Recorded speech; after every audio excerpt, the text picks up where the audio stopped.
Той болатын күні жоғалған күйеу жігіт. Әлеуметтік желіден алынған әсерлі әңгіме. Анасының торғынның бөлмесіне қарауыл болғанына бір ай. Бір айдан бері сөйлете алмай әбігер. Бір нәрсе айтса, сұраса естімегенде қарап отырады. Сосын басын бұрып алады да отыра береді. Бір ай алдын, тура осы күні тойы болуы керек еді. Тойға 3 күн қалғанда Бектен хабарсыз қалды. Қолы тимей кетті ме екен деген оймен сабыр сақтады. Ертең той деген күннен бастап жүрегі сығыла бастаған торғын іздестіре бастады. Ұялыда сол күйі дыбыс жоқ. Інісін Бектеннің жолдас баласына жіберген. Ол білмеймін деп жіберіпті де артынан өзі келген. Олардың да қоңырауына жауап жоқ. Ертең той. Қатты уайымда қиналған торғын Бектеннің жолдас балдарын да, өзінің құрбыларын да дүр сілкіндірді. Еш қайсысы білмейді. Біреуінің де қоңырауына жауап бермейді. Торғын жылаудан көз ашпады, не тамақ жеп, не ұйықтап жарытпады. Сол күйі одан хабар жоқ. Тойшылардың алды келе бастады. Естіген туыс бауыр дауыс жететін жердегілерді тоқтатайық, қоңыраулайық десті. Бірінші сыныптан бірге оқып, бірге институт бітірген жайық, екеуміз үйлене салайық деді торғынға. Саған ұят келмесін. Сені жақсы көретінімді білесің. Қанша жалынса да торғын мәз бақпай қойды. Соңында тіпті күдіктене бастады. Сен неге олай көп айтып кеттің? Білесің бе қайда кеткенін? Саған не айтты? Келмеймін, сен ала бер деді ме? Мен сендерге арықтағы су болдым ба? Деді еңіреп. Бұны естіген әпкесі де. Онда тұрған не бар? Түсінісіп кетсеңдер болды да. Кім сүйгеніне тиіп жатыр деп ақылын айтып жатыр. Жоқ, деді торғын. Бәрібір ауыл естіп қойды. Сені жаман жігіт деп жүрген жоқпын. Мен оны көріп себебін сұрамай тұрмысқа шыға алмаспын. Болары болды, не істесеңдер де өздерің біліңдер, деген торғын кіші ағасының үйіне кіріп алып шықпай қойды. Сонша дайындықты не істемек? Келген кісілерге құдайы ас берді де, құданың әкесі қайтыс болып той кейінгіге қалды деп тігісін жатқызды. Содан бері торғын үйден шықпайды. Ешкімді де көргісі жоқ. Тамыздың да алғашқы 10 күндігі өтіп барады. Анасы, қой, бұнымен сөйлесейін, өмір осымен бітіп қалмас, бұлай болмайды деп қатаңдау әңгіме бастады. Торғын, жарайды, қиналдың, ұялдың, қайғырдың, енді жетеді. Есіңді жи, сорлы емессің, әдемісің, білімдісің, бірдемесі болар, жұмысқа тұр. Торғын төгілген шаштарын арқасына асырып бойын тіктеді. Аппақ реңі солғын тартып сарғыш түс алғандай. Жарайды, деді қарлығыңға үнбен. Тек мұнда емес, басқа жаққа, қайда болса да мейлі. Содан анасы ойлана бастады. Осы айда болмаса кейін қиын болады. Мектептерге жұмыс осы айда ғана жүреді. Солай жүргенде құрбысы есіне түсіп, соның мектебіне соған хабарласып, солардың ауданына жіберетін болып шешті. Бірге оқып, қызмет барысында бірге өскен құрбысы жоқ демеді. Себебін де сұрамады. Өзіне керекті маман болғанына қуанып қабылдайтын боп, тіпті үйде тұра берсін деп, бәрін бір деммен шешті. Халида ананың тынысы кеңіп, көңілі көтеріліп қалды. Енді қызын сол ауданға жіберуге дайындыққа кірісіп кетті. Құрбысы мектепте директор. Жаман болмас, жаңа орта ұмытып кетер деп көп дәмелі. Ешкімге көрінгісі келмеген қыз ағасына түнде апарып тастауын өтінді. Жаңа ортаға келген қыздың көңілі өзгермеді. Бұрыннан да салмақты қыз, тым кем сөйлейді. Сол мектепті 25 жылдан бері басқарып келе жатқан Нұрия адамның қабағынан ағышын танитын сезімтал жан. Бір жағдайдың болғанын сезсе де, өздері айтпаған соң үндемеді. Жұмысқа жаңадан келген мұғалім өзі сұлу, әдемі директордың туысқаны елді елең еткізді.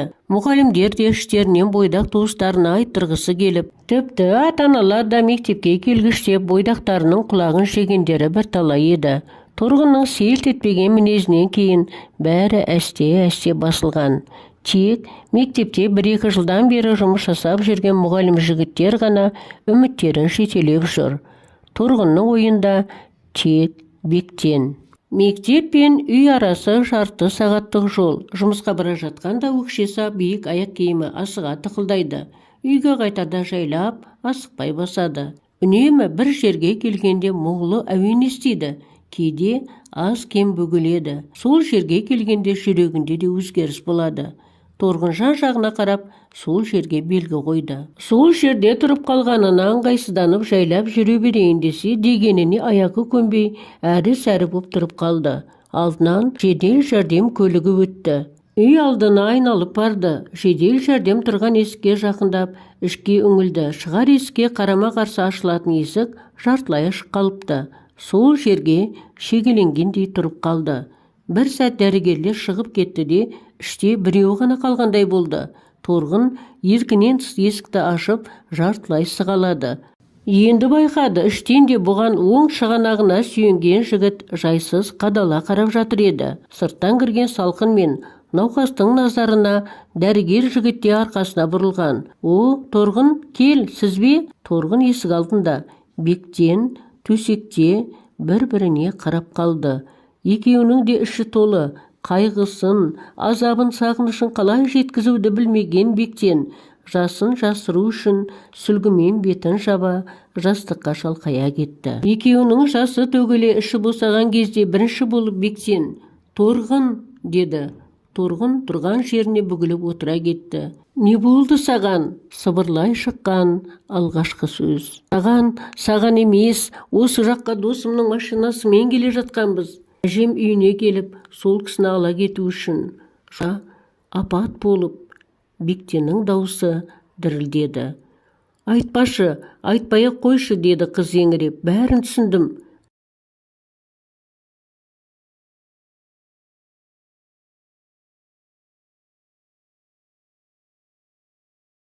Торғын екі аттап жігітке жақындады. «Бәрі жақсы болады. Сен маған, сенші, бәрі жақсы болады». Олар сол күні болашақтарын әңгімеледі.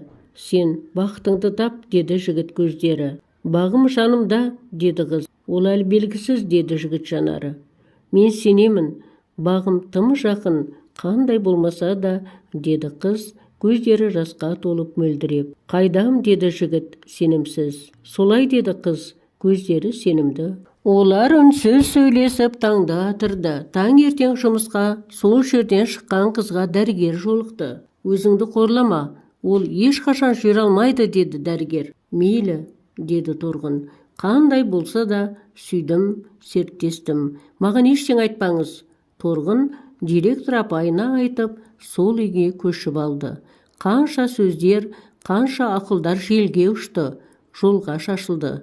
Ешкімді тыңдамаған ару тағдырын мүгедек жігітке тапсырды. Тапсырмады, екі тағдырды өз қолына алды. Жұмыстан келген Торғын есікті ашты да тұтқаны жібермей тұрып қалды. Қуланып, шаттығы ішіне симай күлмеңдейді. «Бек, мен ана болады екем». Ол ұяла төмен қарады.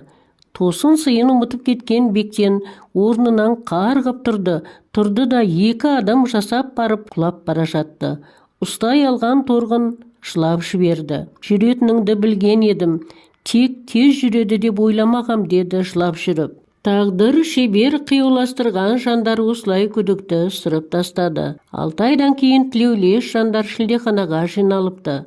Жаңа жылда ақпанның 10 жұлдызында Бектеннің шақыртуымен келгенімде Аяна деген кішкене балапанның тұсауын кестіру үшін екен. Тартына беретін әдетіме салып, мендей болмай-ақ қойсын, өткір, ашық жарқын, жақсы адамға дей бергенім сол. «Жоқ, апатай, маған сіздей болса болды», деген Бектеннің сөзі бөліп жіберді. «Алла қаласа, келесі жылы тағы бір әлдейдің шілдеханасы болады-ау деп болжадым. Жақсылық көп болсыншы, жақсы жандар көп». Әңгіменің соңы. Оқыған Роза Сұлтаналиева.